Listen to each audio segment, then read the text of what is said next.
বলে ইয়া রাসূলুল্লাহ, ইয়া হাবিবাল্লাহ, নবী গো,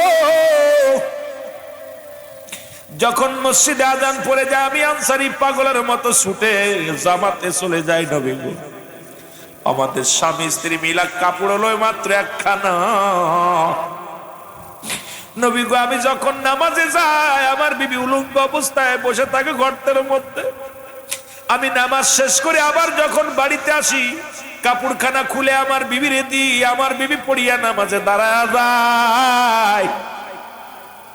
ইয়া রাসূলুল্লাহ, ইয়া হাবিবাল্লাহ, কারণ আমার বিবি যখন নামাজে ছিল তখন আপনি আসছেন, আমি উলঙ্গ অবস্থায় বসে থাকার কারণে আপনার সালামের জবাব দিতে পারি না। আমার নবী ডাক দিয়ে কাঁদতে, কি শোনাইলা? বলে ইয়া রাসূলুল্লাহ, আমার বিবি যখন আমি বাড়ি এসে বললাম 5 ওয়াক্ত সালাত 5 ওয়াক্ত নামাজ সময় মতো কোন ব্যক্তি যদি আদায় করতে পারে আল্লাহর নবী তার হাত ধরে জান্নাতে নিয়ে যাবে। এই কথা শোনা পরে আমার বিবি আমার দাবি করেছিল, হাত ধরে, স্বামীরে আমিও যেন 5 ওয়াক্ত নামাজ 5 ওয়াক্ত সালাত সময় মতো ওয়াক্ত মতো আদায় করতে পারি। এই কারণে নবী গো, একটা কাপড় আমাদের দুজন মিলে স্বামী স্ত্রী ব্যবহার করি। আমি এত গরিব মানুষ নবী গো, দ্বিতীয় কাপড় কেনার আমার সম্বল নাই। ইয়া রাসূলুল্লাহ, ইয়া হাবিবাল্লাহ, নবী গো, আমার নবী কানসারী, আয় আয় আয়, আমি নবী কথা দিলাম রে, আমি নবী কথা দিলাম, তোদের স্বামী স্ত্রী দুজনকে আমি নবী হাত ধরে জান্নাতে নিয়ে যাব। ধরে বলেন মারহাবা। এরে আনসারী গরিব মানুষ, এক টুকরা কাপড়। আপনাদের এলাকার মধ্যে এমন কোন গরিব নাই যে ভ্যান চালায়, যে রিক্সা চালায়, যে মানুষের বাড়ি বাড়ি চেয়ে খায়। খবর নিয়ে দেখবেন তারও 2-4টা কাপড় আছে, এরপরও যদি নামাজ ছেড়ে দেয় রব্বে কারিমের কাছে কি জবাব দিবেন? নবীর সাহাবীরা যদি স্বামী স্ত্রী মিলে এক কাপড়ে নামাজ আদায় করতে পারে, আপনি আমি এত কাপড় থাকা পরে যদি নামাজ ছুটে যায়, আল্লাহর কসম রব্বে কারিম আমারে আপনারে ছাড়বে না, জাহান্নাম হবে ঠিকানা।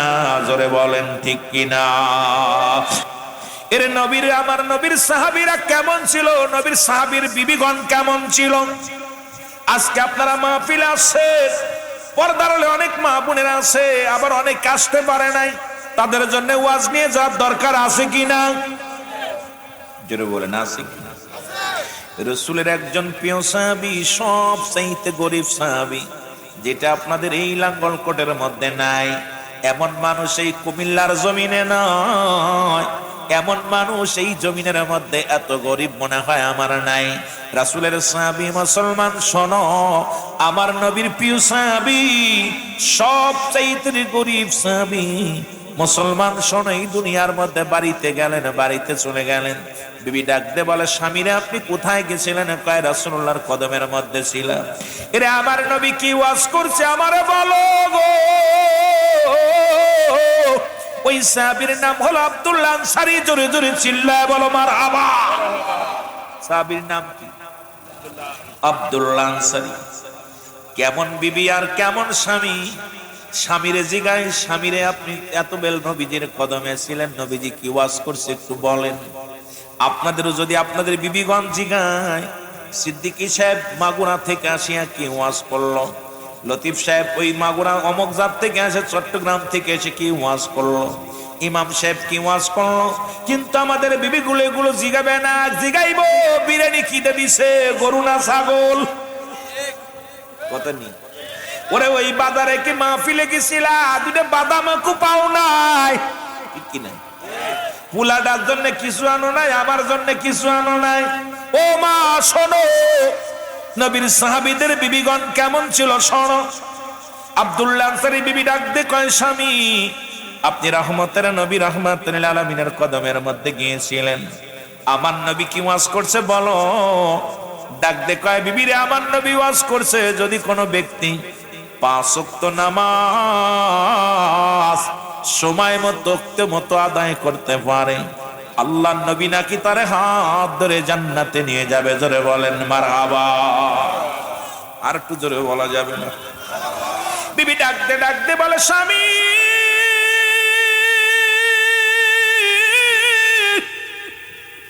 জীবনে কোনোদিন দামি একটা কাপড় চাই নাই, জীবনে ভালো খাবার চাই না রে স্বামী,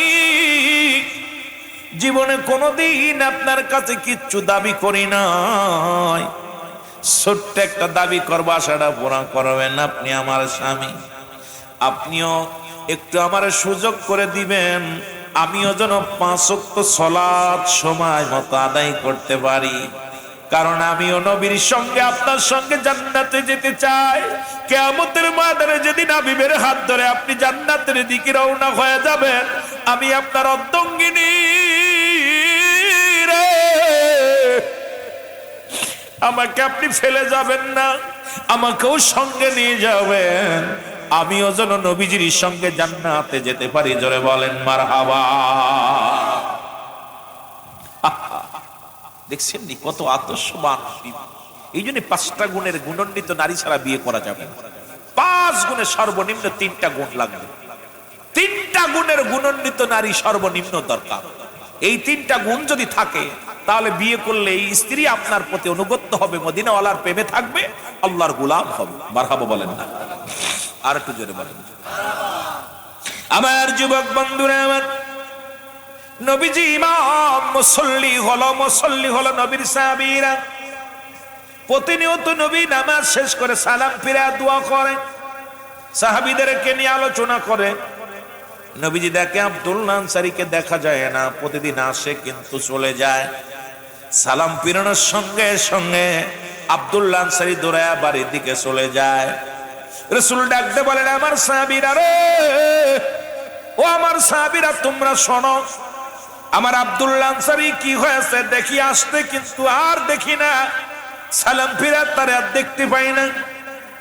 সাহাবীরা বলে, হুজুর নিশ্চিত আনসারী দুনিয়ার কোন ঝামেলার মধ্যে পড়েছে, না হয় দুনিয়ার কোন প্রেমে পড়েছে, এই কারণে নবী গো সালাম ফিরা দৌড়ায় বাড়িতে চলে যায়।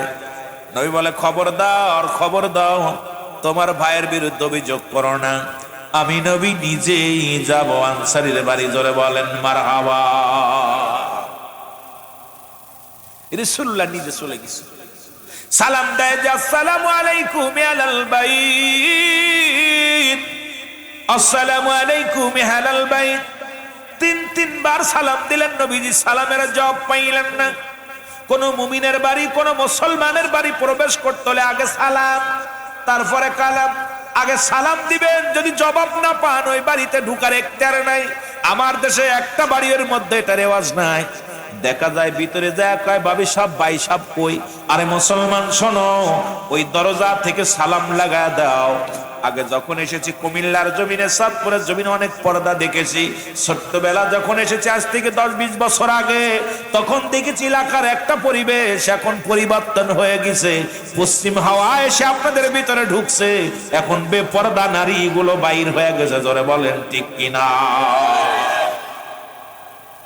আমরা জানি নোয়াখালী, কুমিল্লা, এই আপনার এদিকের মানুষ খুব দিন ভক্ত, পর্দাশীলতা নারী। আমরা আমাদের এলাকার মানুষ বেশি নোয়াখালী জানি যে নোয়াখালীর জমিনে, কুমিল্লা নোয়াখালী ওদিকে মানুষ বেশি খোদাভীরু এবং পর্দাশীলতা। এখন দেখি এগুলো সব পরিবর্তন হয়ে গেছে। ঠিক কিনা আব্বা? ঠিক। আমার ভাইয়েরা, আমার বন্ধুরা, আমার রাসূলুল্লাহ ফিরে চলে গেছে গো। পিছন থেকে আনসারী সালামের জবাব দাও, আলাইকুম আসসালাম ইয়া রাসূলুল্লাহ, ওয়ালাইকুম আসসালাম ইয়া হাবিবাল্লাহ, ওয়ালাইকুম আসসালাম ইয়া রাহমাতাল লিল আলামিন। নবী ডাকতে বলে, আনসারী রে, তুমি কি 3বার সালাম দিয়েছিলা? তুমি 3বারই উত্তর দিলা, তার মানে বুঝতে বাকি নাই তুমি ঘরের মধ্যে ছিলা, আমার সালামের জবাব দাও নাই। বলে, ইয়া রাসূলুল্লাহ, কেন জবাব দিই নাই?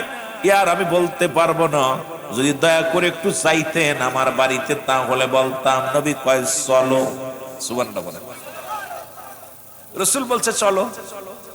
বাড়িতে গেছে, আনসারী দরজা খুলে দিছে। ও যুবক, রাসূলুল্লাহ তাকে গর্ত, ভিতরে বিশাল একটা গর্ত করা। নবীজি বললেন, আনসারী রে, তোমার ঘরের মধ্যে এত বড় গর্ত করা কেন? নবীজি বলা পর, ও যুবক, আনসারী কয়, ইয়া রাসূলুল্লাহ, ইয়া হাবিবাল্লাহ, যখন আপনি আমাকে সালাম দিয়েছিলেন তখন আমি এই গর্তের মধ্যে উলঙ্গ অবস্থায় বসেছিলাম, এই কারণে আমি সালামের জবাব দিতে পারি নাই। আল্লাহ নবী ডাকতে বলে, আনসারী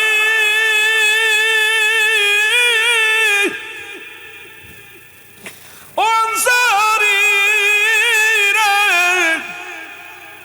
তুমি কি শুনাইলা? বলে, ইয়া রাসূলুল্লাহ, ইয়া হাবিবাল্লাহ, নবী গো, যখন মসজিদে আযান পড়ে যায় আমি আনসারী পাগলের মতো ছুটে জামাতে চলে যাই। নবী গো, আমাদের স্বামী স্ত্রী মিলা কাপড় হলো মাত্র একখানা। নবী গো, আমি যখন নামাজে যাই আমার বিবি উলঙ্গ অবস্থায় বসে থাকে গর্তের মধ্যে। আমি নামাজ শেষ করে আবার যখন বাড়িতে আসি কাপড়খানা খুলে আমার বিবিরে দিই, আমার বিবি পড়িয়া নামাজে দাঁড়ায় যায়। ইয়া রাসূলুল্লাহ, ইয়া হাবিবাল্লাহ, কারণ আমার বিবি যখন নামাজে ছিল তখন আপনি আসছেন, আমি উলঙ্গ অবস্থায় বসে থাকার কারণে আপনার সালামের জবাব দিতে পারি না। আমার নবী ডাকলে, কান্তরে কি শোনাইলা? বলে, ইয়া রাসূলুল্লাহ, আমার বিবি যখন আমি বাড়ি এসে বললাম 5 ওয়াক্ত সালাত, 5 ওয়াক্ত নামাজ সময় মতো কোন ব্যক্তি যদি আদায় করতে পারে আল্লাহ নবী তার হাত ধরে জান্নাতে নিয়ে যাবে। এই কথা শোনা পরে আমার বিবি আমার দাবি করেছিল, হাত ধরে, স্বামী রে, আমিও যেন 5 ওয়াক্ত নামাজ, 5 ওয়াক্ত সালাত সময় মতো ওয়াক্ত মতো আদায় করতে পারি। এই কারণে নবী গো, একটা কাপড় আমাদের দুজন মিলে স্বামী স্ত্রী ব্যবহার করি। আমি এত গরিব মানুষ নবী গো, দ্বিতীয় কাপড় কেনার আমার সম্বল নাই। ইয়া রাসূলুল্লাহ, ইয়া হাবিবাল্লাহ, নবী গো, আমার নবী কানসারী, আয় আয় আয়, আমি নবী কথা দিলাম রে, আমি নবী কথা দিলাম, তোদের স্বামী স্ত্রী দুজনকে আমি নবী হাত ধরে জান্নাতে নিয়ে যাব। জোরে বলেন মারহাবা। এরে আনসারী গরিব মানুষ, এক টুকরা কাপড়। আপনাদের এলাকার মধ্যে এমন কোন গরিব নাই যে ভ্যান চালায়, যে রিক্সা চালায়, যে মানুষের বাড়ি বাড়ি চেয়ে খায়। খবর নিয়ে দেখবেন তারও 2-4টে কাপড় আছে, এরপরও যদি নামাজ ছেড়ে দেয় রব্বে কারিমের কাছে কি জবাব দিবেন? নবীর সাহাবীরা যদি স্বামী স্ত্রী মিলে এক কাপড়ে নামাজ আদায় করতে পারে, আপনি আমি এত কাপড় থাকা পরে যদি নামাজ ছুটে যায়, আল্লাহর কসম রব্বে কারিম আমারে আপনারে ছাড়বে না, জাহান্নাম হবে ঠিকানা। জোরে বলেন ঠিক কিনা? জোরে জোরে চিল্লায় বলা যাবে না ঠিক কিনা? মহব্বতের সঙ্গে দুরূদ শরীফ পড়েন, আল্লাহুম্মা, জোরে জোরে, ওয়ালা আলি সাইয়্যিদিনা, আরো জোরে বলেন, আল্লাহুম্মা সাল্লি আলা মাওলানা মুহাম্মাদ ওয়ালা সাইয়্যিদিনা। এ মুসলমান, যে কথাগুলো বলি তাহলে নবীকে যদি ভালোবাসেন, নবীর গুণে গুণান্বিত হওয়ার দরকার আছে কিনা? আরো জোরে বলেন, আছে কিনা? এখন ছোট্ট একটা উদাহরণ দিলে আপনি বুঝতে পারবেন। উদাহরণটা মাগুরা গ্রাম, মাগুরা জেলা নিবাসী, আর আপনাদের এই এলাকা নগরীপাড়া, নগরীপাড়া আলী নওয়াব সাহেবের বাড়ি। অমুক গ্রামের মেয়ে অমুক গ্রামের ছেলের সঙ্গে এত টাকা দেলমোর, এত টাকা ওসিল বাদে বিবাহ বন্ধনে হয়। সাক্ষী রেখে বলা হয় তুমি কবুল আসো কিনা? কয় কবুল। যদি বলেন কি কয়? কবুল করছে। এখন ধরেন আপনাদের সভাপতি সাহেবই বিয়ে করছে, সারা দিন সভাপতি সাহেবের খেদমত করছে বিবি। খেদমত করার পর সন্ধ্যা লাগলে যদি উনার বিবি কয় তুমি ঘুমাও, আমি তোমার বাইরের ঘরে যে ঘুমাই, মেনে নেবে? জোরে বলেন, মেনে নিবে? কি হবে? খালি শুধুমাত্র কোন পাগলও তার বিবির অন্যের ঘরে শুতে দেবে না। জোরে বলেন ঠিক কিনা? এরপরে যদি একটু ত্রুটি হয়, বিবিকে গালিগালাজ করি, রাগারাগি করি, তরকারিতে একটু লবণ দিলে রাগারাগি হয়, লবণ কম হইলে রাগারাগি হয়। জোরে বলেন ঠিক কি না? জোরে বলেন হয় কি হয় না? আপনাদের হয় না? বিবি যদি কথা না শোনে এরপরে বিবিরে মাঝে মাঝে পিটানু দেয়। জোরে বলেন ঠিক কি না? পিটানি দেন না? গালিগালাজ তো আছেই, রাগ টাগ তো করেনি। তা আমার আল্লাহ রব্বুল আলামিন যখন আপনাকে আমাকে সৃষ্টি করলেন, তা রব্বুল আলামিন ডাক দিলেন, প্রথম সমস্ত মাখলুকাতকে একত্রিত বললেন, আলাস্তু বিরাব্বিকুম, আমি কি তোমাদের রব কিনা? জোরে বলো আল্লাহু আকবার। একটু জোরে বলেন না, আমি কি তোমাদের রব কিনা? সমস্ত রূহের জগৎ স্বীকার করলাম, কালু বালা, স্বীকার করলাম আপনি আমাদের রব। জোরে বলেন না মারহাবা। কে রব? এখন আল্লাহর হুকুম যদি না মানি, দুনিয়ার বউ শুধু কবুল করার কারণে যদি কথা না হনে এরে পিটান, এরে সায়রা দেন, তালাক দিয়া দেন। আমার রব্বে কারিম যে হুকুম দিল, আমি তোর রব, আমি তোর খোদা, আমি তোমার আল্লাহ, সেই রব্বে কারিমের হুকুম যদি না মানেন, আপনার আল্লাহ কি আপনাকে তালাক দিবে না রাখবে? জোরে বলেন, রাখবে না তালাক দিবে? ফজরে ছেড়ে দিছি, আল্লাহ কি ভালোবাসবো? জোহরে ছেড়ে দিছি, আল্লাহ ভালোবাসবো? মাগরিবে ছেড়ে দিছি, আল্লাহ ভালোবাসবো? আসরে ছেড়ে দিছি, আল্লাহ ভালোবাসবো? ঈশান নামাজ ছেড়ে দিছি, আল্লাহ ভালোবাসবো? আল্লাহ তালাক দিয়ে দিবেন। তখন রব্বে কারিম যদি আপনার সঙ্গে জুদা হয়ে যায়, আপনার কপালটা কি? আপনার কপালটা হলো জাহান্নাম। জোরে বলেন ঠিক কিনা? আমার বন্ধুগণ, আমার গভীর মনোযোগ। এই দুনিয়ার বুকে যদি একটা কামলা নেন বা কাজের মানুষ নেন, এই মানুষটা যদি আপনার অনুগত্য না হয়, আপনার কর্মচারী যদি আপনার কাজ না করে, কথা না শোনে, বেতন দিবেন না, তাকে বাদ দিবেন, চাকরি থেকে তার রিটায়ার দিয়ে দিবেন, বাদ দিয়ে দিবেন। এমন কি যদি এমন আমার রব্বে কারিম এই দুনিয়ার মধ্যে আপনাকে বানাইলেন, দুনিয়ার মধ্যে গোলাম, এই গোলামের দায়িত্ব কি? সেই গোলামি যদি না করতে পারি, খোদার কসম করে বলি, রব্বে কারিম আপনার সঙ্গে কোনো সম্পর্ক রাখবে না। জোরে বলেন ঠিক কিনা? এই জন্য যাতে রব্বে কারিমের সাথে যাতে সম্পর্ক ভালো হয়, এই জন্য রব্বে কারিমের সাথে যাতে সম্পর্ক ভালো হয়, এই জন্য আমার রব্বে কারিমের হুকুম সেখানে আছে, সেখানে আমার নবীর হুকুম তালিম করতে হবে। কারণ যেখানে আমার আল্লাহ রাব্বুল আলামিন, সেখানে আমার নবী রাহমাতুল লিল আলামিন, যেখানে ফরজ সেখানেই সুন্নাত। কারণ আল্লাহর হুকুম মানবি, নবীর ভালোবাসার প্রেমিক হবি, আল্লাহর গোলাম হয়ে গেলি, নবীর প্রেমিক হয়ে গেলে এইবার তার বান্দার ভয় নাই। এদের জন্য আমার আল্লাহ রাব্বুল আলামিন রেখে দিয়েছে, আল্লাহ বলে বিসমিল্লাহির রাহমানির রাহিম, উইদ্দাতু লিল মুমিনিন। আল্লাহ বলে মুমিন মুত্তাকিনদের জন্য আমি আল্লাহ একটা নয়, দুটি নয়, আমি রব্বে কারিম প্রস্তুতি করে রাখলাম 7-8টা জান্নাত। জোরে বলেন মারহাবা। আর একটু জোরে বলো আল্লাহু আকবার। একটা নয়, দুটি নয়, 8টা জান্নাত রেখে দিয়েছে আমার আল্লাহ। কিন্তু মুনাফিকরা মানবে না, এই জন্য আল্লাহ কমিনান নাস, মানুষের মধ্যে মাকুল, তারা বলবেন আমান্না, তারা ঈমান আনছে বিল্লাহ, আল্লাহর প্রতি, কবিলা মিনা কিরাতের প্রতি বিশ্বাস স্থাপন করছে। ওমা হুম বিমা মিনিন,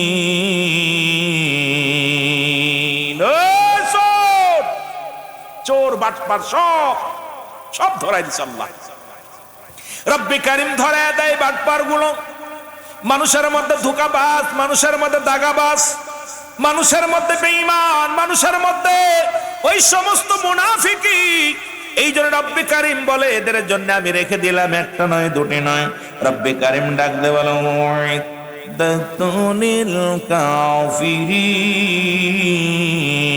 কাফের বেঈমান মুনাফিকদের জন্য, এই সমস্ত মানুষদের জন্য আমি আল্লাহ প্রস্তুতি করে রাখলাম 7-7টা জাহান্নাম। কিরা কিরা যাবেন একটু হাত তুলে দেখান। জাহান্নামে যাবেন?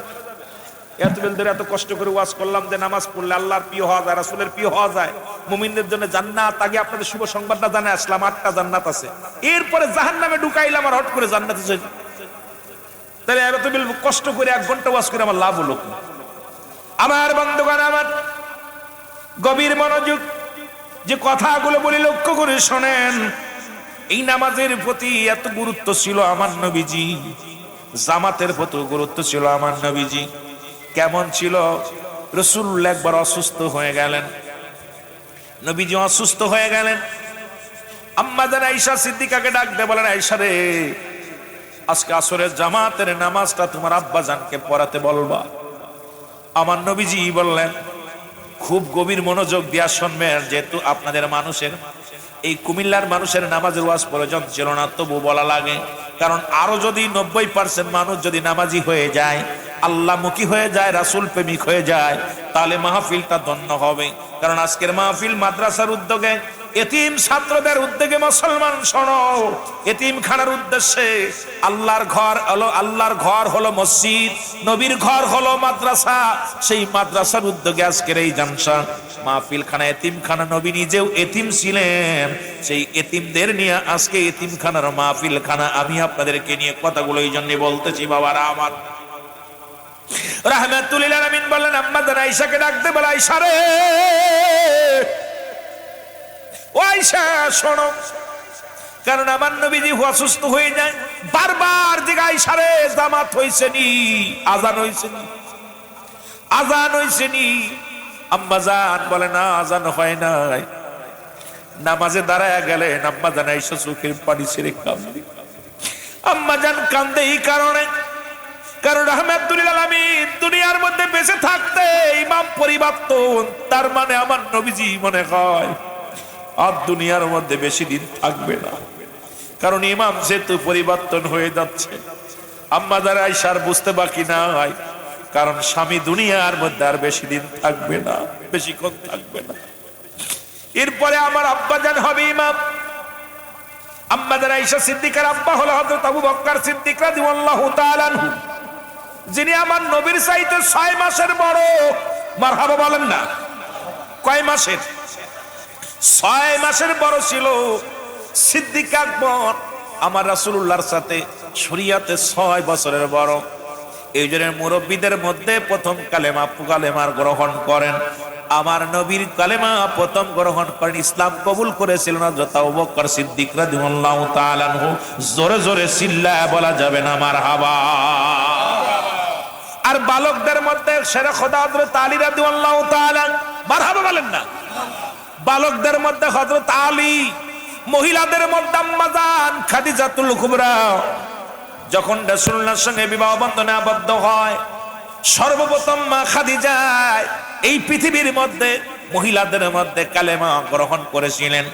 কারণ দুনিয়ার মধ্যে মা খাদিজার একটাই চিন্তা ছিল, কারণ জীবন নয়, এমন একটা জীবন আসবে যে দেশে গেলে আমার বিচার হবে, যে দেশে গেলে আমার হিসাব হবে, যে দেশে গেলে আর কোনোদিন মানুষ ফিরে আসে না। সেই কবরের ভয় খাদিজার অন্তরে লেগেছিল।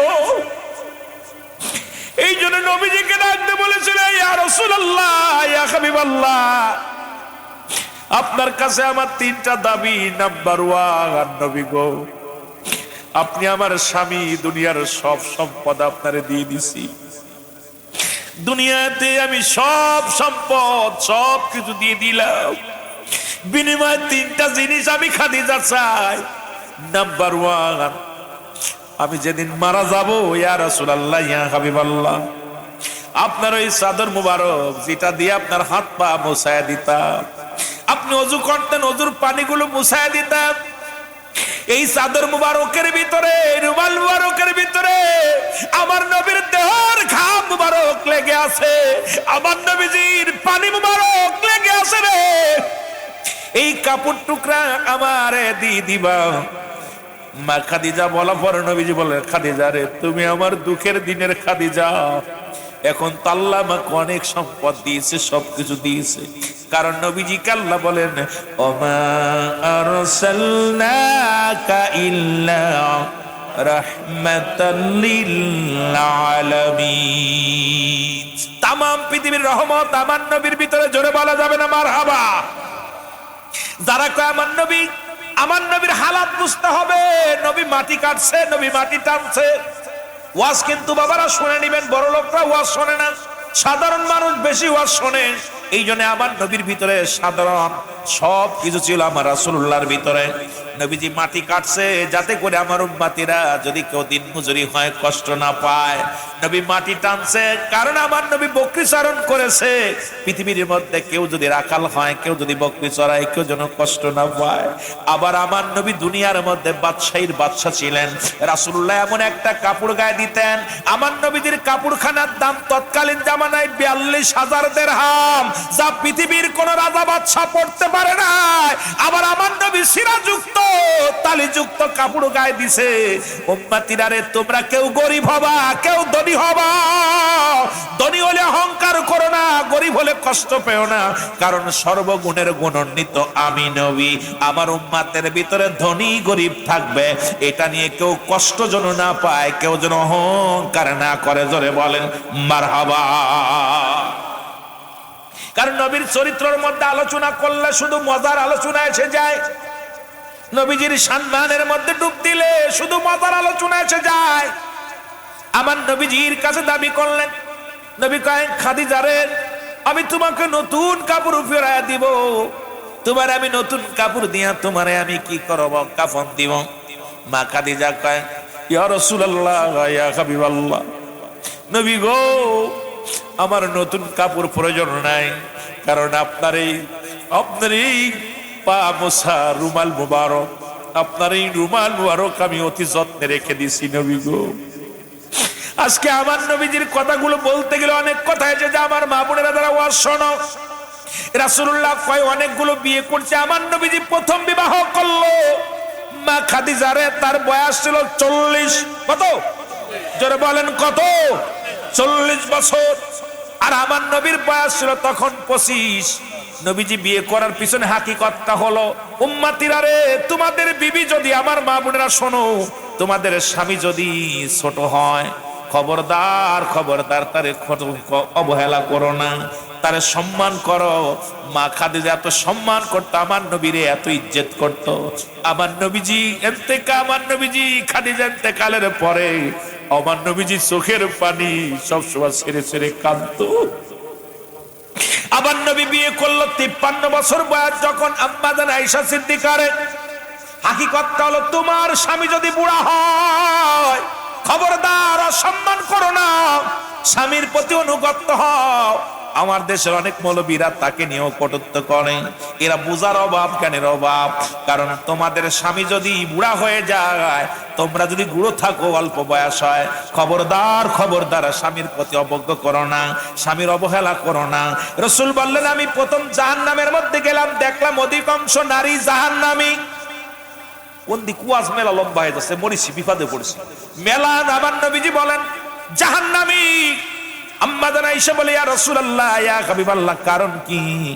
নবী বলেন, আয়েশা রে, ওই জাহান্নামের ভিতরে স্বামীর লানতকারী মহিলারা বেশি জাহান্নামী। আম্মা জান আয়েশা বলে, হুজুর লানত কাকে বলে?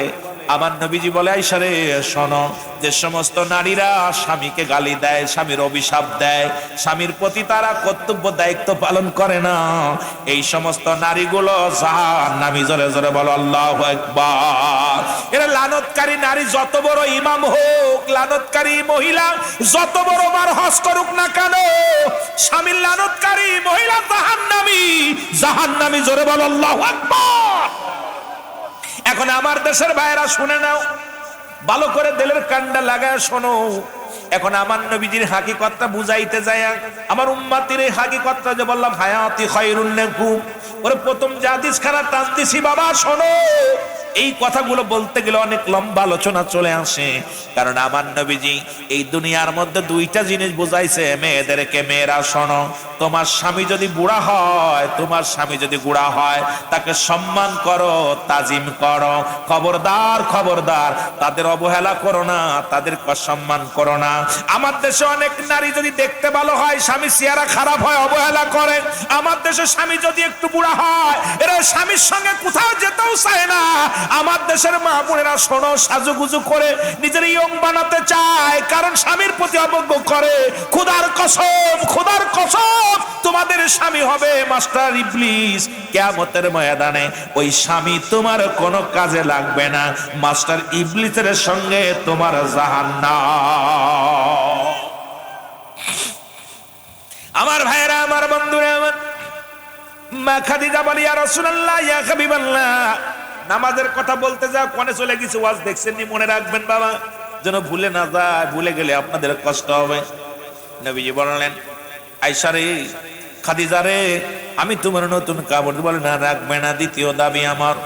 নবী গো ইয়া রাসূলুল্লাহ ইয়া হাবিবাল্লাহ, যখন কবরটা খনন করবেন ওই কবরের মধ্যে একটু গোড় দিবেন, কবরটার ভিতরে আপনার হাত মোবারক লাগাইবেন, পা মোবারক লাগাইবেন, কারণ ওই কবর বড় ভয়ঙ্কর। মানুষের দ্বিতীয় বিপদ হলো কবর।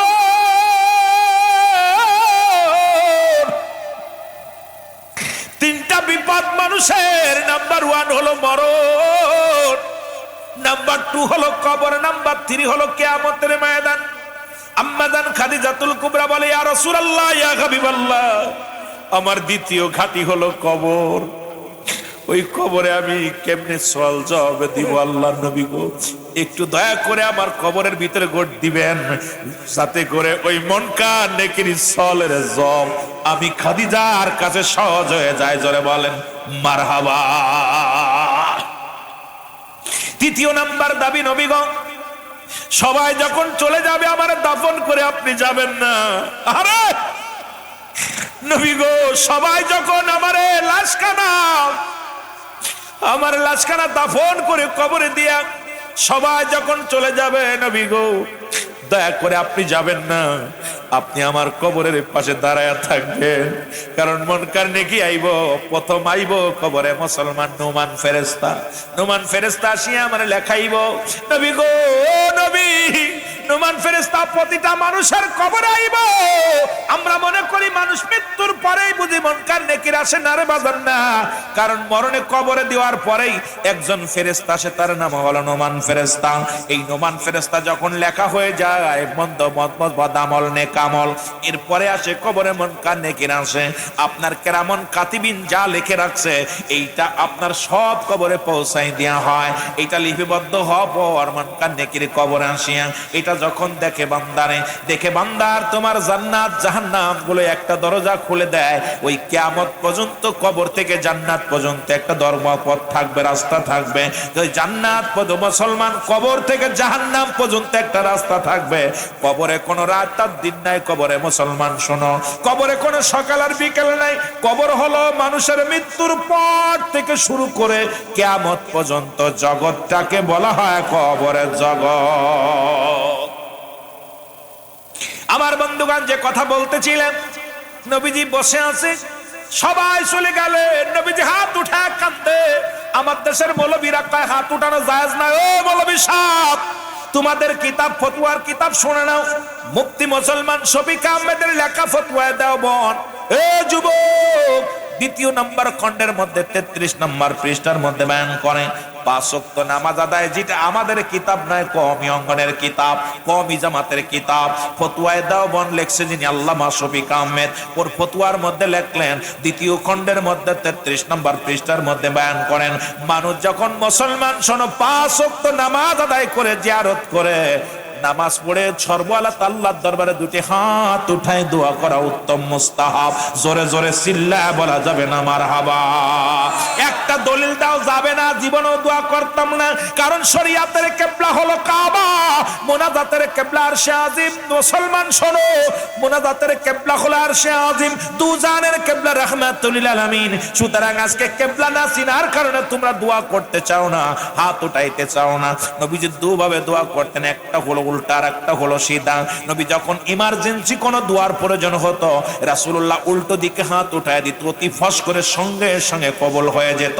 আবার প্রয়োজন হলো কবুল হওয়ার দরকার, নবী দু হাত উঠায় দিতেন, এভাবে চিৎ করে উঠাইতেন, উঠানোর সঙ্গে সঙ্গে রব্বে কারীম কবুল করে নিতেন। কারণ দু জাহানের কিবলা রাহমাতুল লিল আলামিন উঠাইছে শরীয়তের কিবলা আল্লাহর কাছে। মুসলমান শোনো, আর মুনাজাতের কিবলার শাজিমের দিকে তাকাইয়া জোরে জোরে বলো মারহাবা। আমার বন্ধুগণ আমার শুনে নাও, আম্মা জানা খাদিজাতুল কুবরা অনেকক্ষণ নবীজি কবরের পাশে অপেক্ষা করেন, অপেক্ষা করতেছে। খাদিজা কাঁদতে, চোখের পানি। আল্লাহ, ওই নোমান ফেরেশতার সওয়ালের জবাব যেন আমার বিবি ঠিক মতো দিতে পারে। আল্লাহ মন কান নেকির সওয়ালের জবাব যেন আমার বিবি দিতে পারে। আল্লাহ আমার দুঃখের দিনের খাদিজা, কষ্টের দিনের খাদিজা। আরে পৃথিবীর মধ্যে স্বামী যার জন্য উকলাতি করে এই বিবি তো জান্নাতে হাসতে হাসতে যাবে। আর আমাদের বিবিগুলো হুজুরের জিগায়, হুজুর আপনার বিবি, আরে ভাই আর প্রশ্নে বিয়ে করে মরেছি, এর যন্ত্রণা আর সহ্য হয় না। জোরে বলেন ঠিক কিনা? মারে স্বামীরে কষ্ট দিও না, স্বামীরে কষ্ট দিও না ও যুবক। এই জন্য বলতেছিলাম 5টা গুণের নারীর দরকার, মনে রাখবেন। সেটা যদি সময় পাই বলে যাব, যদি সময় হয়। আর এই গুণাগুণ না পাওয়ার কারণে আমাদের কপালে কষ্ট, কারণ আমরা এখন খালি ধলা চামড়া দেখে পাগল হয়ে গেছি। জোরে বলেন ঠিক কিনা? অনেকক্ষণ হয়ে গেল, রাসূলুল্লাহ কাঁদতেছে, ভিতর থেকে আওয়াজ আসে, আমার নবীর কাছে ইলহাম। নবীজির কাছে আসে ওহী, আর ওলিদের কাছে আসে ইলহাম। নবীর কাছে জিবরিল আমিন এসে বলে, ইয়া রাসূলুল্লাহ, ইয়া হাবিবাল্লাহ, আর কত সময় আপনি অপেক্ষা করবেন? আমার জিবরিল আমিন কয়, নবী গো, আপনি যতক্ষণ পর্যন্ত আপনি এই জায়গা থাকবেন, ওরে মন কান নেকি কবরে ঢুকবে না। নবী গো, রহমতের নবী যার পক্ষে চলে গেছে, কালা নবী গো, এমন কোন সাধ্য নাই তার কবরে সওয়াল জবাব হবে। নবী গো, আপনি শোনেন, আপনার বিবি জান্নাতি। ভিতর থেকে আওয়াজ আসে, ইয়া রাসূলুল্লাহ, ইয়া হাবিবাল্লাহ, আপনি চোখের পানিগুলো মুছে ফেলেন। আমি খাদিজা, আমি আপনার কাছে দাবি করব, জীবনে যত আমল করেছি আমার আমলগুলো আপনার উম্মতের জন্য আমি দান করে দিলাম। জোরে বলেন না মারহাবা। আল্লাহু আকবার। ইয়া রাসূলুল্লাহ, আমার ভাইরা, আমার বন্ধুরা, আমার আপনি উম্মতের জন্য কাঁদেন, উম্মত আপনার তরানোর জন্য আপনি দুনিয়ায় কত কষ্ট করলেন। ইয়া রাসূলুল্লাহ, ইয়া হাবিবাল্লাহ, আমি খাদিজার জন্য আর চোখের পানি ফেলবেন না, কারণ আমার ও আমলগুলো আপনার উম্মতের দিয়ে দিলেন। রাসূল কত ভালোবাসতো উম্মতের। বাবারা আমার, শোনো, যে কথা আমি বলতে গেছিলাম শুরু থেকে, বাবারা আমার খেয়াল করবেন। আমার বন্ধুগণ, আমার রাসূলের পাক সাল্লাল্লাহু আলাইহি সাল্লাম এই নামাজ, ও মুসলমান শুনে নাও, শুনে নাও, মনে আসেনি? জামাতের কথা বলতেছিলাম, মনে আসেনি? যারা বলেন মনে আছে? এর মুসলমান, যে কথা বলতে যে আমি লম্বা দূরে চলে গিয়েছিলাম, আবার যদি সময় পায় যাব। আমার মুসলমান, জামাত আযান হয়ে গেল। আযানের পর হযরত আবু বকর সিদ্দিক রাদিয়াল্লাহু তাআলা নামাজের ইমামতি করলেন। জোরে জোরে বলেন মারহাবা। নামাজ আদায় করতেছে, রাসূলুল্লাহর হুঁশ ফিরে ফেলেন। নবীজি কায়সারে জামাত হইছে নি? ইয়া রাসূলুল্লাহ, ইয়া হাবিবাল্লাহ, এই মাত্র মুসল্লিরা জামাতে দাঁড়াইছে। সুবহানাল্লাহ বলেন না? আমার নবীজি বলে, আয়েশারে তাড়াতাড়ি আমার মাথাটা উঁচু করো। নবীজি মাথা উঁচু করলেন, নবীজির মাথা উঁচু করলেন আম্মা জান আয়েশা সিদ্দিকা। এবার আমার নবীজি বলে, আয়েশারে জানালার পাশের কাপড়টা সরায় দাও। জানালার পাশের কাপড়টা সরায় দিলেন। মারহাবা বলো না? আর একটু জোরে বলো মারহাবা। জানালার কাপড়টা সরায় দিলেন। রাসূলুল্লাহ দু চোখ দিয়া প্রাণ ভরে দেখতে লাগলেন সাহাবীরা নামাজ আদায় করে। আর হযরত আবু বকর সিদ্দিক রাদিয়াল্লাহু তাআলা উনি ওই ইমামতি করতেছে জামাতের। নবীজি ফেলফেলায়া ছোট মানুষের মতো চোখের পানি ছেড়ে কাঁদতে লাগলেন। আম্মা জান আয়েশা কাঁদে আর চিন্তা করে, আল্লাহ, আমার স্বামী বুঝি আজকে কষ্ট পাইছে, কারণ বেঁচে থাকতে আমার আব্বাজান ইমাম। একে হলো আমার আব্বাজান ইমামতি করে, দুই হলো না জানি স্বামী বিদায় হয়ে যাবে, এই চিন্তায় আম্মাজান আয়েশাও কাঁদে।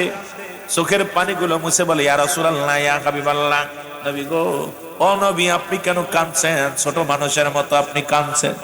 আম্মা জান আয়েশা বলে, ইয়া রাসূলুল্লাহ, ইয়া হাবিবাল্লাহ, আপনি ছোট মানুষের মতো এত কাঁদছেন কেন? আমার নবী বলে, আয়েশা রে, আমার জীবনটা বড় ধন্য, আমি বড় খুশি হয়েছি, এইটা আমার আনন্দের অশ্রু, এটা আমার কষ্টের কোনো কান্না না।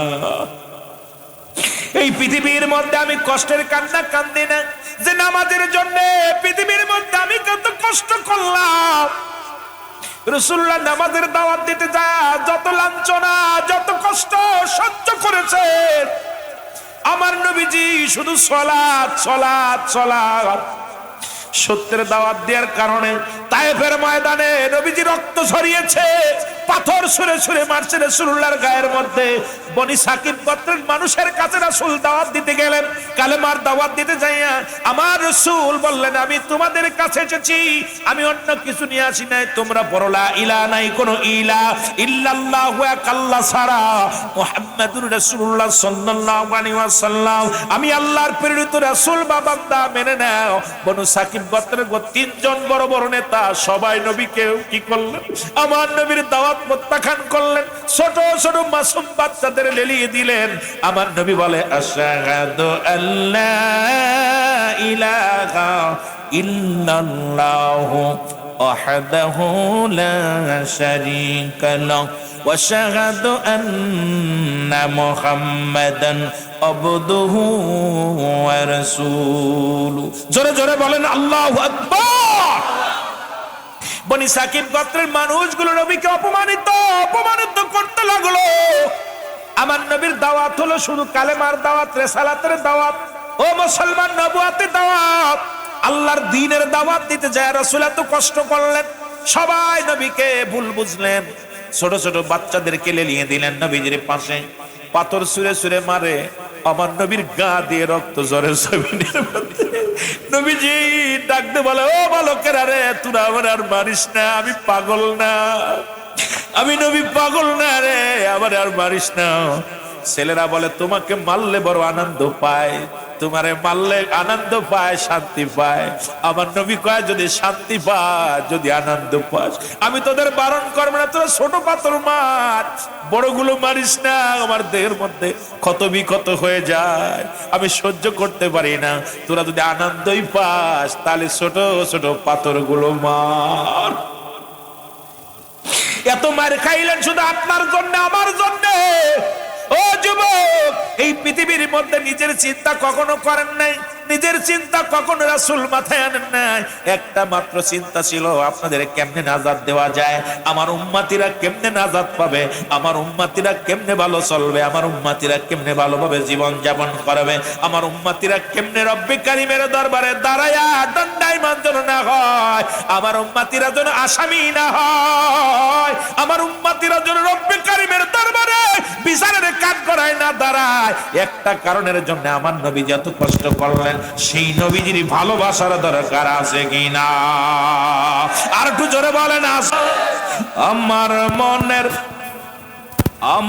মনের জল্পনা কল্পনা নবী যাব আমি সোনা, বলো যাব আমি, আরো জোরে বলেন, যাব আমি সোনার মদিনায়, বলো যাব আমি।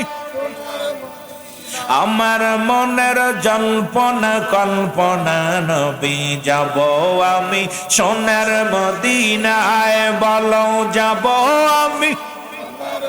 আরো জোরে বলেন, যাব আমি সোনার মদিনায়, বলো যাব আমি। আমার মনের জল্পনা কল্পনা নবী যাব আমি। এই নবীজি কেউ ভালোবাসি, মনটাই আমার অনেক খুশি, নবীজি কেউ ভালোবাসি, মনটাই আমার অনেক খুশি, নবীজি কেউ ভালোবেসে তৃপ্তি মেটে না, বলো নবীজি কেউ ভালোবেসে তৃপ্তি মেটে না, না গো যাব আমি সোনার, বলো যাব আমি সোনা। রে আমার মনের জল্পনা কল্পনা নবী যাব আমি সোনার মদিনায়, বলো যাব আমি। এর নবীর প্রেমে এত জাদু, ডাকিলে মনে হয় মধু, নবীর প্রেমে এত জাদু, ডাকিলে মনে হয় মধু, এই মধু কোথাও মেলে না, বলো এই মধু না গো যাব আমি সোনা। আরো জোরে বলেন, যাব আমি সোনা। রে আমার মনের জল্পনা কল্পনা নবী যাব আমি। এ দুনিয়ার মুসলমান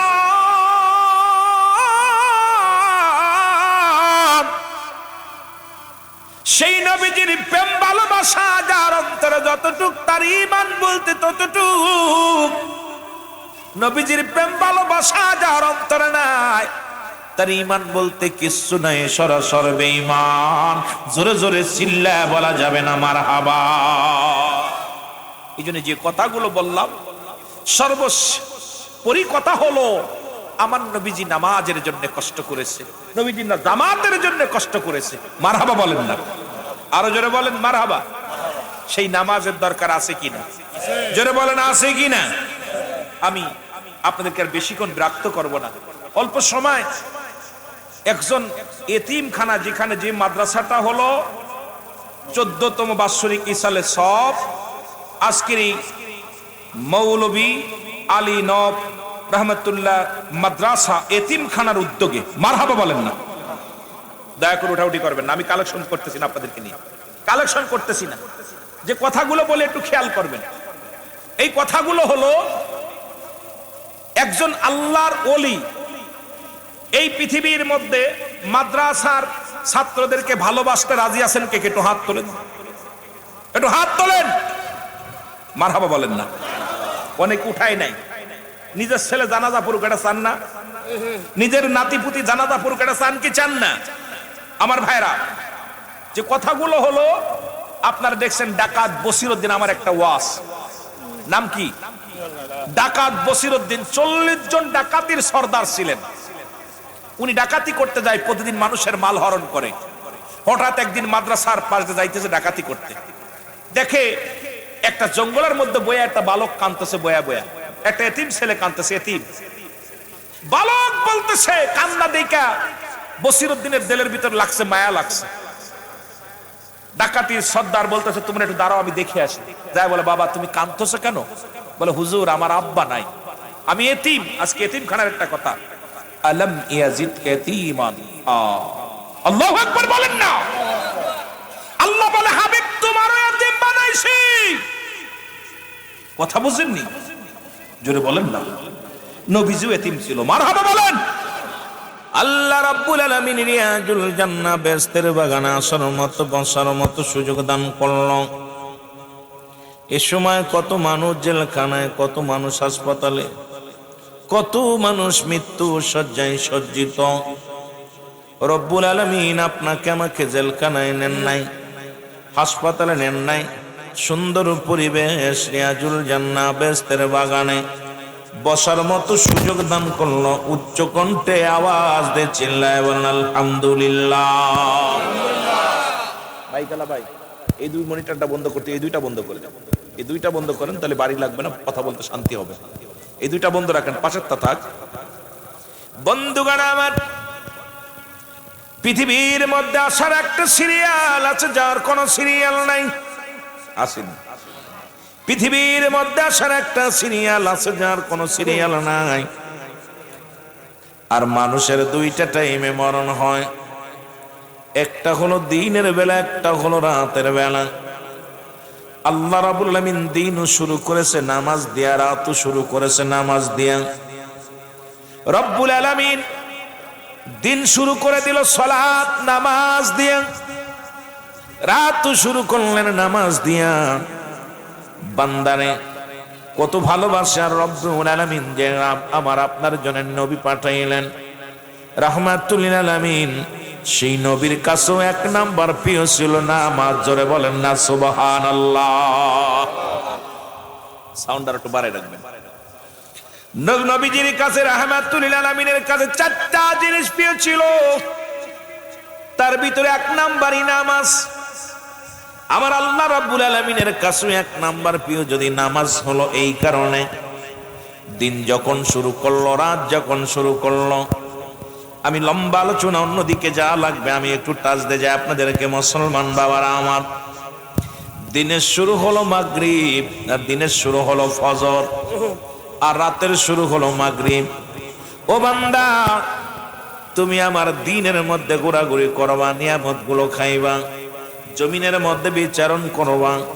বান্দারে শোনো, তুমি 2 রাকাত সুন্নাত নামাজ তুমি আদায় করলা, তুমি হয়ে গেলে আমার রাসূলের প্রেমিক। নবীর প্রেম মুখে মুখে বললে হবে না, কারণ রাসূলুল্লাহর 2 নাম্বার প্রিয় ছিল তার উম্মতগণ। নবীর কাছে 1 নাম্বার প্রিয় ছিল নামাজ, 2 নাম্বার প্রিয় ছিল তার উম্মত। উম্মতগুলো নবীর হুকুম মানবে, আল্লাহর হুকুম মেনে চলবে দুনিয়ার মধ্যে। এই কারণে রব্বে কারীম প্রথমে নামাজের মধ্যে বান্দা বান্দারে ঢুকায়া দিছে। ও মুসলমান, 2 রাকাত সুন্নাত নামাজ তুমি আদায় করলে সঙ্গে সঙ্গে তুমি নবীর উম্মত হয়ে গেলে, নবীর প্রেমিক হয়ে গেলে। এবার 2 রাকাত ফরজ নামাজ তুমি আদায় করলা, সঙ্গে সঙ্গে তুমি আল্লাহর গোলাম হয়ে গেলে।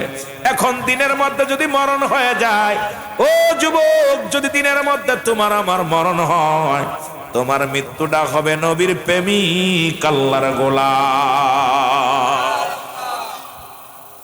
একটু বুঝা নিয়েন, বেশি লম্বা আলোচনা করা যাবে না সব বিষয়ে। অন্যদিকে গেলে এদিকে গেলে পারে নামাজের ওয়াস্তে এখন মুসলমানদের করা লাগে না, দুঃখ লাগে। জাওয়াত দেওয়ার দরকার ছিল ইহুদি খ্রিস্টানদের নামাজের কথা, কিন্তু মুসলমানদের বলা লাগতেছে। আমার ভাইরা, আমার বন্ধুরা, আমার তাহলে আমার আল্লাহর হুকুম পালন করেন। আমার আল্লাহ রাব্বুল আলামিন নামাজের প্রতি এত গুরুত্ব কেন ছিল? কারণ নবীজির প্রতি যখন আমার নবীজি নামাজের হেফাজত করেছে, নামাজের প্রতি রাসূলুল্লাহ এত মোটাল ছিলেন। নবীজি আমার নামাজের সময় হলে রাসূলুল্লাহ আমার আপনার মতো অলসতা দেখান নাই। রাসূলুল্লাহ নাজানের সঙ্গে সঙ্গে ছুটে মসজিদে গিয়েছে, জামাতের সঙ্গে আদায় করেছে। রাসূলুল্লাহ বললেন, সাহাবীরা রে, তোমরা যদি আমার সঙ্গে জান্নাতে যেতে চাও, কে কে একটু হাত তোলো। সাহাবীদেরকে বললেন, নবীজি বললেন, সাহাবীরা রে, তোমরা কে আমার সঙ্গে জান্নাতে যেতে চাও? সাহাবীরা বলে, ইয়া রাসূলুল্লাহ, ইয়া হাবিবাল্লাহ, কে বা না চায়? নবী বললেন, তাহলে শোনো, তোমরা যদি কোনো ব্যক্তি 5 ওয়াক্ত সালাত, 5 ওয়াক্ত নামাজ সময় মতো আদায় করতে পারো, আমি কথা দিলাম আমি নবী তার হাত ধরে জান্নাতে নিয়ে যাব। জোরে বলেন সুবহানাল্লাহ। দাদু ভাইরা আমার, গভীর মনোযোগ। এখন দিনের মধ্যে মরণ হয় না, রাতের মধ্যে মরণ হবে, এর মধ্যে কোনো সন্দেহ নাই। আসেন, সকাল পর্যন্ত বেঁচে থাকবো, ফজরের আজান আমি আপনি কানে শুনবো, কেউ বলতে পারি না। ফজর পর্যন্ত কেউ বাঁচবো না। বাবারা আমার, রাত শুরু করলা, রাতের শুরু হলো মাগরিব। সারাদিন তুমি আমার আল্লাহর নিয়ামত ভোগ করেছো, আল্লাহর জমিনের মধ্যে ঘোরাঘুরি করেছো, কত অক্সিজেন নিছো, এই জমিনের মধ্যে তার নিয়ামত গুলো তুমি খাইলাম, আলো বাতাস গ্রহণ করলাম। এই জন্য আল্লাহর গোলামি করো, রাতের শুরু থেকেই শুরু করো আমার মাওলার গোলামি। আল্লাহ বলে, বান্দারে, যখন 3 রাকাত নামাজ তুমি ফরজ নামাজ আদায় করলা, সঙ্গে সঙ্গে তুমি আল্লাহর গোলাম হয়ে গেলা। এবার যখন 2 রাকাত সুন্নাত নামাজ তুমি আদায় করলা, সঙ্গে সঙ্গে তুমি নবীর প্রেমিক হয়ে গেলা। এখন রাতের মধ্যে যদি মরণ হয়, তোমার মরণটা হবে আল্লাহর গোলাম, আমার নবীর প্রেমিক। দেখবেন না আমার আল্লাহ নামাজের প্রতি গুরুত্ব কত দিচ্ছে। কারণ রাসূলুল্লাহকে, রাসূলের নামাজের প্রতি গুরুত্ব দেওয়ার কারণেই আল্লাহ পাক বেশি নামাজের প্রতি মহব্বত, মানে উম্মত যদি নামাজ পড়ে আল্লাহ বেশি ভালোবাসে। আমার নবী ভালোবাসে, আমার আল্লাহ রাব্বুল আলামিন বান্দা বান্দির প্রতি ভালোবাসে। জোরে বলেন না মারহাবা। আর একটু জোরে বলেন না মারহাবা। কারণ 1 ওয়াক্ত নামাজ কাজা গেলে 80 খুতবা পরিমাণ জাহান্নাম। যার 1 খুতবা পরিমাণ হলো 2,88,00,000 বছর। ওয়াজ শুনে লাভ কি বাবা? মাগরিবের নামাজ ছিল ফরজ, মাগরিবের নামাজ ছিল ফরজ, ঈশার নামাজ ছিল ফরজ। এই ফরজ তরফ করে কিসের নফল ইবাদত? এটা ওয়াজটা শোনা নফল ইবাদত। এটা যদি না শোনেন গুনাহ হবে না, এখানে না বইলেও গুনাহ হবে না। কিন্তু রব্বে কারীমের হুকুম যদি অমান্য করো, তুমি আমি সবাই গুনাহগার হয়ে যাব। জোরে বলেন ঠিক কিনা? আর একটু জোরে জোরে চিল্লায় বলেন ঠিক কিনা? তুমি কেমন করে ঘুমাও মানুষ, তুমি কেমন করে ঘুমাও মানুষ, ফজর করে কাজা এমন তো হতে পারে জোহরে জানাজা তোমার, এমন তো। এ বন্ধুগণ আমার, রাসূলুল্লাহর কাছে 1 নাম্বার পেয়েছিল নামাজ।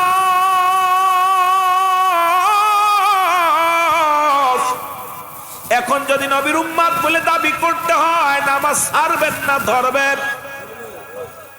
বাংলা কথা শুনেন ভালো করে, ভালো লাগলে ওয়াজ শুনবেন, না লাগলে কাইটা যাবেন, ভয় নেই। রাসূলুল্লাহর কাছে এক নাম্বার প্রিয় ছিল নামাজ। এখন আমি আপনাদের কাছে জানতে চাই, সেই নামাজকে আপনি ধরবেন না ছাড়বেন? নবীরে ভালোবাসেন কে কে একটু হাত তোলেন। মদিনা যাইতে পারলাম না, মদিনা। আমার একটু গলাটা পরিষ্কার হোক, আস্তে আস্তে সারাদিন জার্নি করছি, প্রায় 600-650 কিলোমিটার, এত দূর অতিক্রম করছি। দুপুরে খানা আপনার 9টায় খানা খাইছি, দুপুরে এখনো খানা খাইনি, এখনো হয় নাই।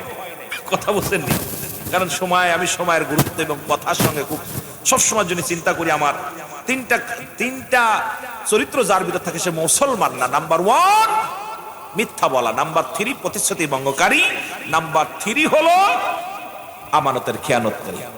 এই তিনটা, প্রতিশ্রুতি ভঙ্গ করা, মিথ্যা বলা, আমানতের খেয়ানত করে, এগুলোর ভিতর যেন আল্লাহ যেন না নেয়, চিন্তা করি মাঝে মাঝে।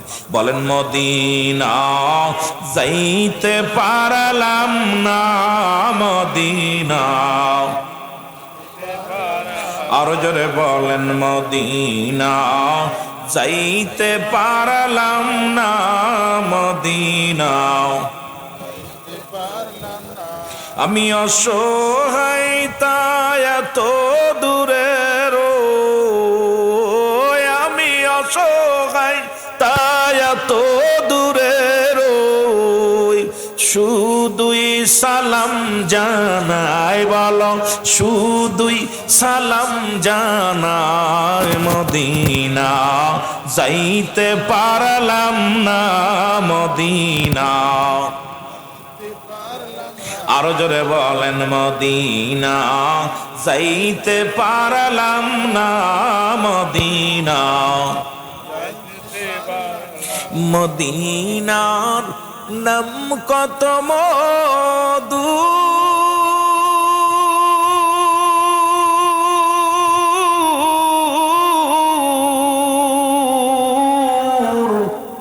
মদিনা আর যে কত দূর,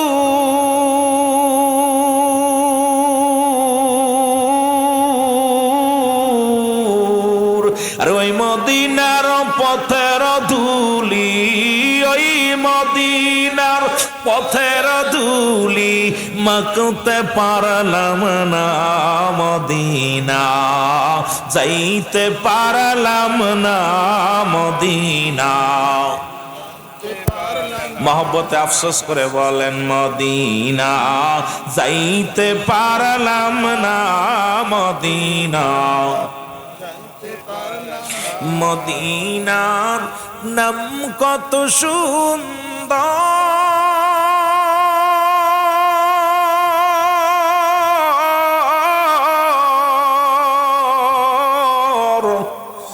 মদিনা কেরে সে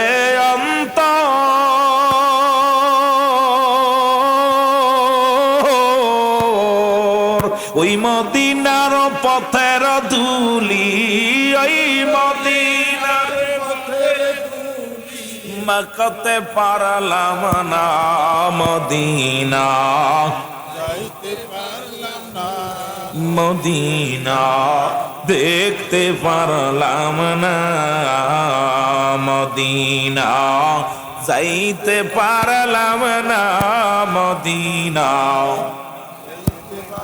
আমি অসহায় তাই এত দূরে রই, আমি অসহায় তাই এত দূরে রই, দূর থেকে সালাম জানাই, বলো দূর থেকে সালাম জানাই, মদিনা দেখতে পারলাম না, মদিনা। এ দুনিয়ার মুসলমান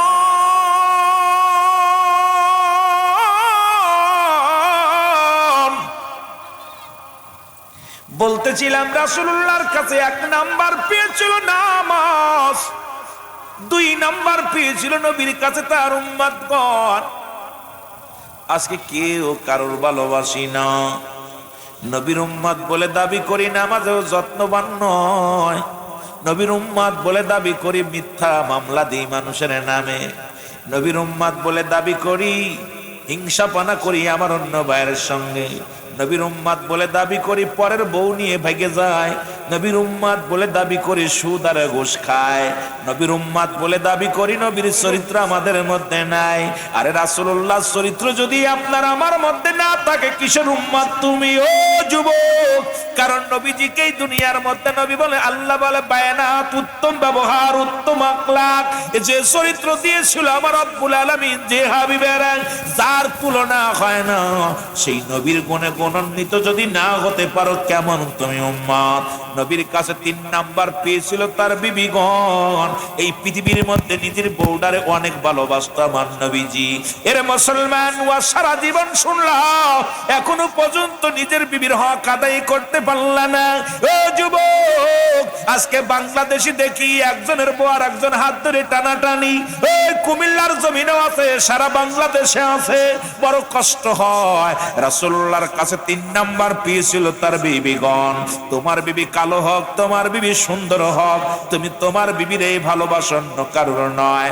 নবীর কাছে 4 নাম্বার পেয়েছিল সুগন্ধি জিনিস। রাসূলুল্লাহর কাছে 4 নাম্বার পেয়েছিল সুগন্ধি জিনিস। তুমি নবীর উম্মত বলে দাবি করো বিড়ি না টানলে ঘুম হয় না, নবীর উম্মত বলে দাবি করো গাঁজায় টান না দিলে মজা লাগে না, নবীর উম্মত বলে দাবি করো তুমি ইয়াবা সেবন করো, নবীর উম্মত বলে দাবি করো দাড়ির মধ্যে কুল লাগাও, নবীর উম্মত বলে দাবি করো ওরে মুসলমান সুন্নতি লিবাসের মধ্যে নাই, নবীর উম্মত বলে দাবি করো ও মুসলমান তুমি ফিরাউনের উম্মত হয়ে গেছো, কারণ তোমার ভিতরে নবীর আখলাক নাই, নবীর চরিত্র নাই। তুমি নবীর উম্মত বলে কেমনে দাবি করো? এই নবীর উম্মত বলে যদি দাবি করতে হয় নিশা থেকে ফিরে আসতে হবে, নবীর মহব্বত অন্তরে ধারণ করতে হবে। নবী কয় হায়াতি খায়রুল লাকুম, আমার নবী কয় উম্মতিরা গো, এই দুনিয়ার মধ্যে আমি আগমন করলাম আমার উম্মতের কল্যাণের জন্য, আমার উম্মতের সঙ্গে কথাবার্তা বললাম। আজকে সেই নবীর গুণাগুণ যদি ভুলে যায়, আজকে যদি সেই নবীর গুণাগুণ ভুলে যায়, আবু জাহেলের চরিত্র যদি আমার মধ্যে আসে, আবু লাহাবের চরিত্র যদি আমার মধ্যে আসে, কেমনে নবীর উম্মত বলে দাঁড়াইব কাল হাসরের ময়দানে? রাসূল বলে হায়াতি খায়রুল লাকুম, আমার হায়াতের জিন্দেগিটা আমার উম্মতের জন্য কল্যাণ স্বরূপ, কারণ আমার উম্মতের সঙ্গে চলাফেরা করেছি গো, আমার উম্মতের সঙ্গে কথাবার্তা বলেছি, আমার উম্মতেরা যেমন ঘর সংসার করে আমি এমনি করেছি, কারণ আমার উম্মতের জন্য আমি নবী হলাম দিক নির্দেশনা। আবার নবী আমি বিদায় হয়ে গেছে, আমার নবী বলে ওয়াফাতি খায়রুল লাকুম, আমার নবী কয় উম্মতিরা রে আমি নবী দুনিয়া থেকে বিদায় নিলাম গো। আমার নবী বলে উম্মতিরা রে আমি নবী বিদায় হয়ে গেলাম, এটা আমার উম্মতির কল্যাণের জন্য, কারণ উম্মতিরা রে আমি নবী বিদায় হলাম একটাই কারণ আমার উম্মতের জন্য। আল্লাহর রাব্বুল আলামিনের হাবিব মামায়াতি খায়রুল লাকুম, নবী কা উম্মতিরা রে এই দুনিয়া থেকে বিদায় নিলাম, পৃথিবীর মধ্যে যদি কোনো উম্মত ভালো কর্ম করে গো আমি নবী সঙ্গে সঙ্গে আল্লাহর দরবারে আমি প্রশংসা করি আমার উম্মতের হইয়া।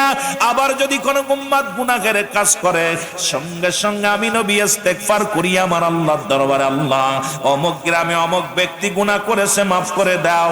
এই নবীজির ভালোবাসার এই নবীর গুণে গুণান্বিত হওয়ার দরকার আছে কিনা? মদিনা যাইতে পারলাম দেখতে পারলাম না মদিনা। ভাই ভাষা বোঝা যায় না? কষ্ট হচ্ছে? এক দেশের গালি এক দেশের বলি, আস্তে আস্তে। মদিনা যাইতে পারলাম না মদিনা, ভিতরে ঢুকাই দেন ভাইদের, ভিতরে ঢুকাই দেন। মদিনা যাইতে পারলাম না মদিনা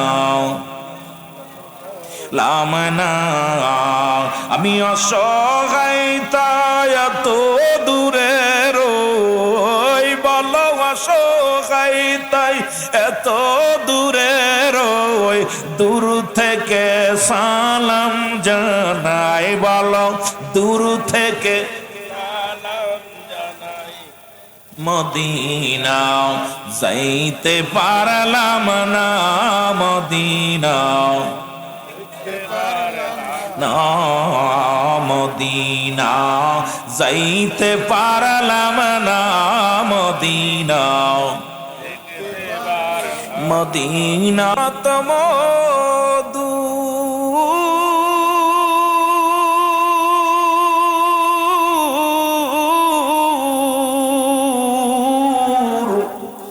মদিনা আর যে কত দূর,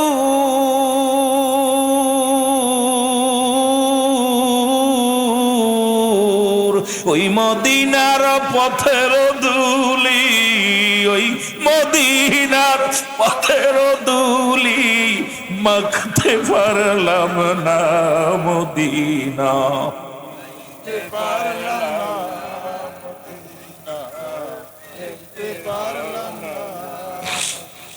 আরে মদিনায় যিনি গেছে জীবনটা তার ধন্য হয়ে গেছে।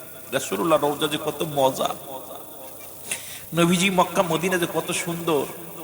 একবার কোনো ব্যক্তি গেলে ছেলের মেয়ের মায়া ভুলে যাওয়া যায়, সব কিছু পরিবাহার করা যায়। সেই মদিনা আর মাটি লাগলে গায়ে গোনা ঝরে যায়।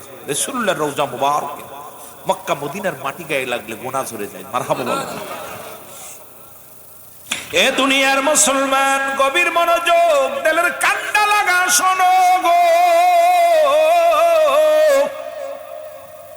যে কথাগুলো বলতেছিলেন, রাসূলুল্লাহ বলেন, আমার উম্মতিরা রে, আমি নবী কথা দিলাম, যদি কোনো ব্যক্তি 5 ওয়াক্ত নামাজ, 5 ওয়াক্ত সালাত সময় মতো ওয়াক্ত মতো আদায় করতে পারে, আমি নবী তার হাত ধরে জান্নাতে নিয়ে যাব।